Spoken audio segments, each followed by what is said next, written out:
Penyimpangan pola pikir generasi Z di Indonesia. Ngomong soal momong. Baik, global jari Oke. Indonesia ini menyiapkan Indonesia emas. Oh, umume. Nah, secara global nasional Ya. Indonesia menyiapkan Indonesia emas. Tapi kondisi nih masyarakat ini lagi Indonesia cemas. Oh gitu. Nah, Kita ngono. menyongsong 2045. 45. Oh ya, 2045. Nah, Oke. 2045 ini bisa jadi pemimpin hari itu adalah mereka yang hari ini sedang sekolah. Oke. Tapi kita memang harus optimis toh Pak Ditung. Iya, tuwek-tuwek ini besok mungkin wis plangkring kayak ya. Anggrek iki apa? Nah, Tapi kan ya kita harus optimis dengan generasi yang sekarang toh Pak Ditung. Kok Iya. cemas sih? Apa yang perlu dicemaskan ini? nah, yang membuat cemas adalah penemuan-penemuan. Bukan penemuan di dalam penelitian, tapi temuan di dalam kasuistik dalam kenyataan. Oh. Jadi ngomong opo eneke ya toh rasa ditutup-tutupi, cek asline ki priye ya kita Gitu. awak dhewe bahas nih. Jagongke bareng gitu ya. Jadi kondisinya memang saiki ya generasi sing enek iki ya sing pinter ya pinter. Mm-mm. Sing sok pinter ya sok pinter. Nah, Mm-mm. tapi dhewe ndelok data wae.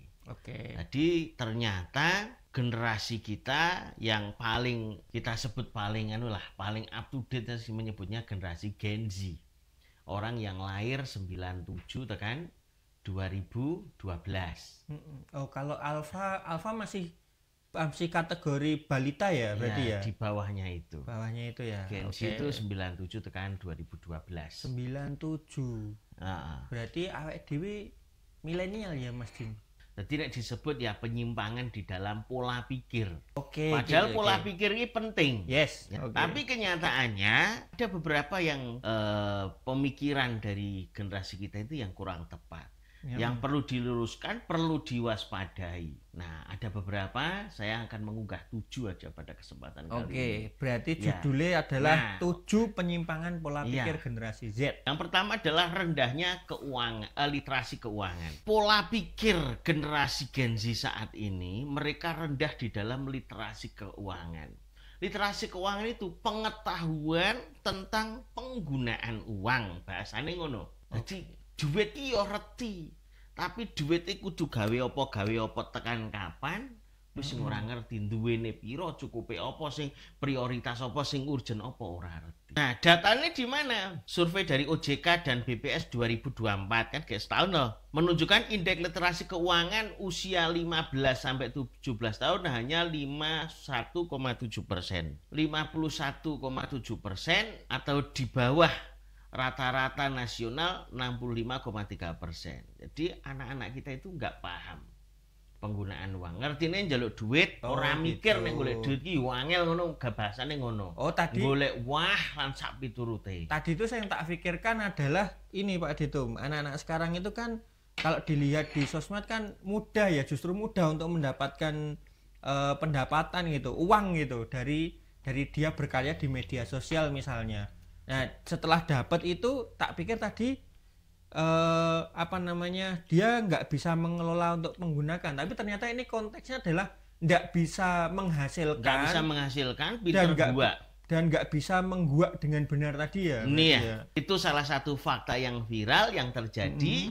Lah penyebabnya apa ya? Orang tuanya itu. Mengarahkannya gitu maksudnya. Iya, orang tuanya sama gaya hidupnya. Secara umum penyebabnya adalah pola pendidikan di negeri kita yang tidak memberikan pendidikan tentang keuangan. Pelajaran birang-birang diulang atau bijine kon kudu apik. Tapi tentang penggunaan uang apakah mereka diajari? Satu sisi pendidikannya ora mulang tentang keuangan tadi, ilmu keuangan.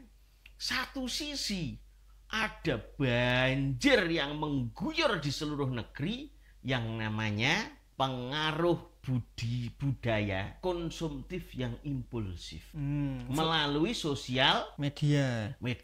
Oh, flexing. Wah iya, koncone flexing itu mempengaruhi kepada generasi kita. Menanggulangi secara masif, yang pertama yang bisa bertindak adalah pemerintah. Seperti itu, jadi kendalikan. Penyebab di keluarga adalah memiliki prinsip aku rekoso rapopo sing penting anakku penak. Akhirnya anake ora dikongkon nyambut gawe, kon sekolah karo metongkrang nutuli HP. apik, tapi itu sebenarnya sedang membunuh bakat anak. Lah anak nggak punya media untuk latihan, bagaimana dia akan ketemu bakatnya? Maka dia mengatakan sekolah yang paling efektif itu adalah penderitaan. Karena apa? Dengan orang itu kesulitan, kesusah payahan, orang itu akan berpikir, dia tidak akan hanya mencoba untuk bekerja, tapi dia akan berpikir, ngene piye mencari jalan keselamatan. Begitu. Tapi orang yang serba sudah dicepaki, anak-anak sing bayus kabeh keturutan kabeh dicawi sira wong tuane. Dia udah nggak mikir, ngapain dia mikir? Wis penak ae karek, Pak, Mbok, njaluk kongkon gak enek ngamuk ngono ae. Harus seperti apa yang dilakukan orang tua Pak Dito? Berikan apa yang seharusnya diberikan. Baik itu sifatnya adalah konsumsi tubuh maupun konsumsi pikiran. Oke Pak Dito, kita lanjut Pak Dito. Yang kedua ini, mereka memiliki ketergantungan pada media sosial dan FOMO. Dari studi menunjukkan bahwa Gen Z yang sering merasa cemas, Anxiety. anxiety atau insecure ya, jika tidak mengikuti tren media sosial yang dapat mengganggu konsentrasi dan produktivitas. Saiki opo-opo melu medsos. Aku ra podo kae gitu ya. Kowe nek gak padha tren iki ora pede ngono lho. Oh, keranjanya berarti di sini nih. Iya. Aku kok beda ora podo umume gitu ya. Terus nek jadi gak melu trennya gak pede. Terus jadi minder gitu ya. Ngono kuwi. Itu ndak ngefek sampai ke orang tua Pak Dito? Ayo engko tekan tuwek nek urung mari ya iki tetep racune digawa. Kan mbok-mbok ya ora sithik kaya ngono kuwi. Ya. Itu versi yang orang tua ya ini ya. Ya, Kalau yang versi versi anak ini Pak Dito. Versi anak kuwi sing paling abot karena mereka itu kan belum kenapa terkena ini ya? Karena mereka belum terkena tauhid, bahasane urung melu iman nih, urung melu wilayah iman. Anak yang di pondok itu sudah mewah. Itu memang kita sadari. Keilmuannya memang lebih tinggi. Hafalan Qur'annya, hafalan hadisnya lebih tinggi. Tapi ketika dia keluar, itu di masyarakat itu dia bingung apa yang harus dia lakukan. Ketika jadi bapak, jadi ibu, bagaimana masyarakat, bagaimana ketika tidak punya pekerjaan. Ya. Itu dia jadi bingung. Ketika dia mau turun kelas, ora kuat mental. Bukan dia yang nggak kuat mental, bukannya dia, termasuk orang tua dan keluarganya. Masuk nak, kamu kok kayak gitu usahanya? Masuk kamu udah mondok tinggi-tinggi jadi tukang cukur tole, ngono. Cukur rambut lebih halal daripada nyukur anggaran loh. Nah seperti itu. Itu penyebabnya kembali lagi kepada tekanan sosial, budaya digital yang menekan ya bahwa kesuksesan itu instan dan kesuksesan itu ditandai dengan popularitas. Maka banyak orang itu yang menginginkan, membutuhkan validitas. Orang bermedia sosial itu dikatakan bijak jika 3 yang dia cari menjadi tujuan: ilmu, duit, sedulur. Ini berarti kita harus bijak ya menggunakan sosial media ya ini berarti. Ya, betul. Termasuk tidak hanya bijak ya Pak Dito, nek saya beli usul berkesadaran dalam bersosial media gitu ya. Betul. Karena kesadaran sosial media itu masih sangat rendah di tempat kita. Dengan sosial media semakin digelar, generasi semakin remuk. Karena sosial media yang paling banyak itu sosial media yang sampah. Apa latar belakangnya? Karena sosial media yang paling laku itu sosial media sampah. Karena masyarakatnya itu masih pecinta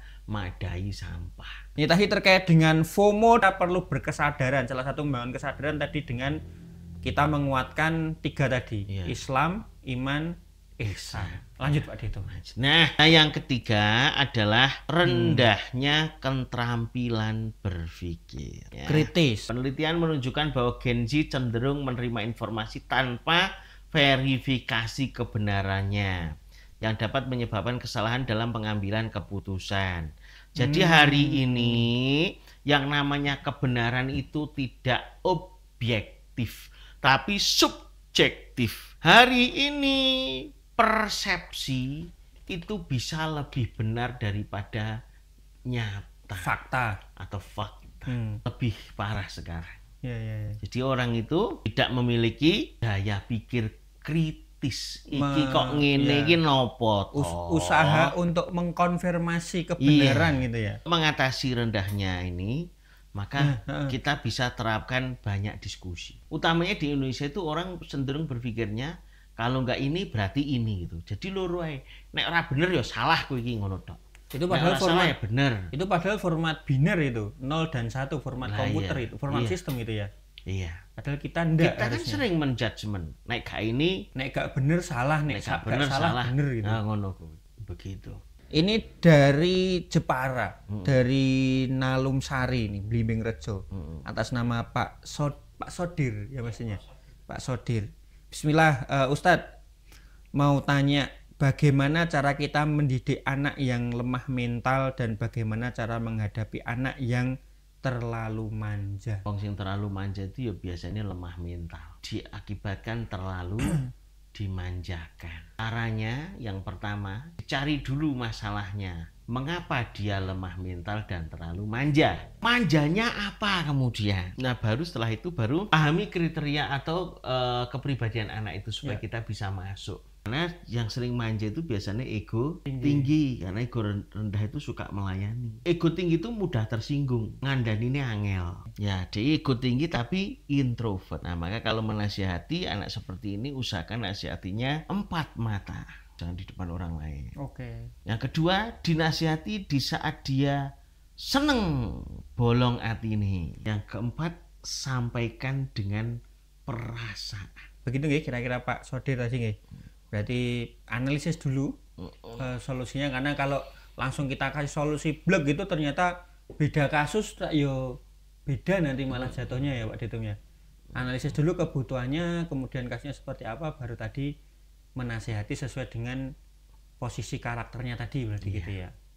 Itu. Dan terakhir tadi kalau sudah ketemu ya sudah nyambung komunikasinya, dilibatkan. Kasih trialnya. Itu. Trialnya dilakukan, kasih apresiasi. Ngomong. Omong-omong soal momong.